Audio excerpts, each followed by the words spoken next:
What if you could predict the future of a relationship with, like, actual scientific accuracy?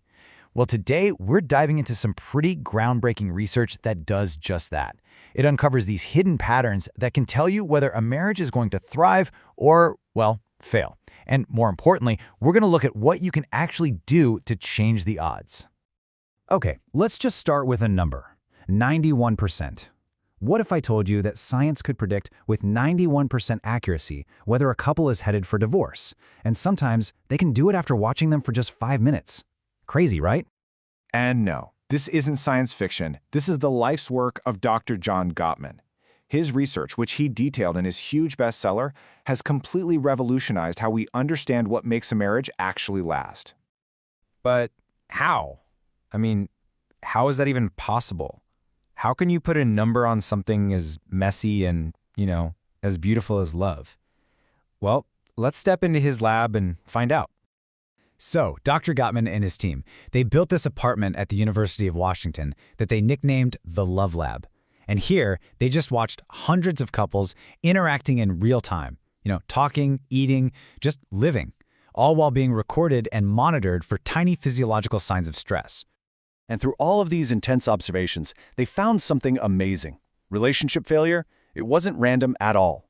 It was almost always announced by 4 specific, kind of toxic communication styles he dramatically called the 4 horsemen of the apocalypse.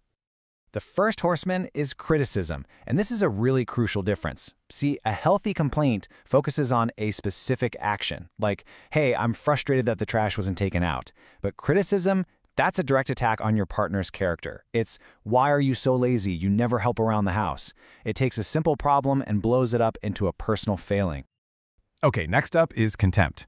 And Gottman says this one is the single biggest predictor of divorce. It is pure poison because it communicates disgust.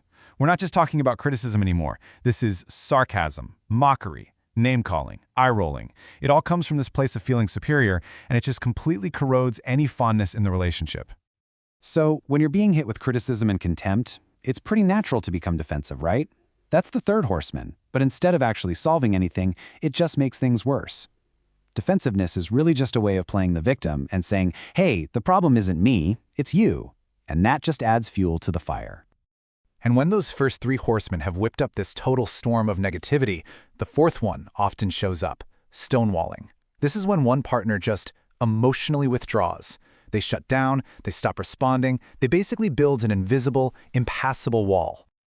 Now get this is fascinating. Gottman's research shows that a whopping 85% of the people who stonewall in heterosexual relationships are men. So why is that? It's not because they don't care. It's actually a self-preservation thing. It's a response to a state he calls flooding. This is when all that negativity gets so overwhelming that your body literally goes into fight or flight mode. Your heart rate shoots up, stress hormones are pumping through you, and having a rational discussion becomes physically impossible. So stonewalling is basically a defense mechanism against that feeling. So with these 4 horsemen just galloping through a relationship, is divorce pretty much a done deal? Nope, not at all. Because Gottman's most powerful discovery wasn't about the poison, it was about the antidote. And get this, it has nothing to do with avoiding fights. Which kind of makes you wonder, right?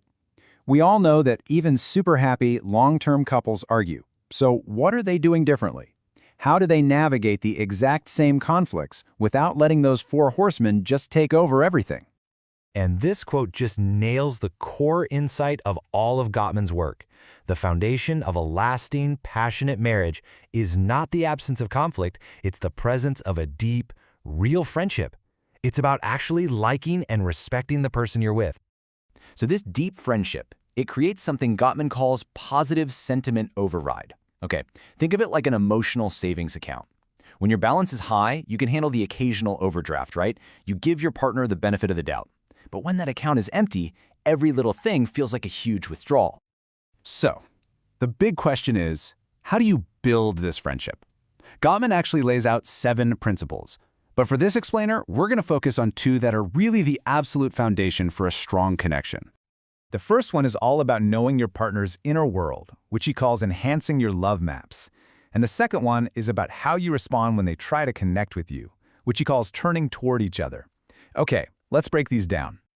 Okay, so imagine having a really detailed map of your partner's soul. That's a love map. It's knowing their hopes, their fears, what they're stressed about, what makes them happy. And it's all about staying curious and just constantly exploring their inner world because, people change. Now, the second principle is about responding to what Gottman calls bids for connection. And these are just the small, everyday attempts your partner makes to connect. It can be as simple as a comment like this. It seems totally minor, but how you respond to it is absolutely critical. You really have a choice here. You can turn away with, a distracted, or by just ignoring them, and that slowly chips away at the connection. Or you can turn toward them with some actual engagement. Every single time you turn toward one of these bids, you're making a deposit into what Gottman calls your emotional bank account. And building up that emotional bank account through friendship, that gives you access to what might be the most important skill of all when conflict eventually does happen. And this is it, the repair attempt. It's the secret weapon of happy couples. It's like waving a white flag right in the middle of a battle. But here's the catch. A repair attempt is like trying to make a withdrawal from that bank account. If your account is overdrawn from weeks of turning away, it's gonna be rejected. The apology will sound fake, the joke will totally fall flat. So, really, the big takeaway from all of this is that a strong marriage isn't about not fighting. It's about strengthening the friendship underneath it all so you can actually navigate those fights together. It's about building this culture of appreciation that's strong enough to get you through any storm. And that leaves us with one final thought. Based on everything we just talked about, what's one small thing, a bid, a question for their love map, or just a simple moment of appreciation that you can do today to strengthen the friendship in your most important relationship?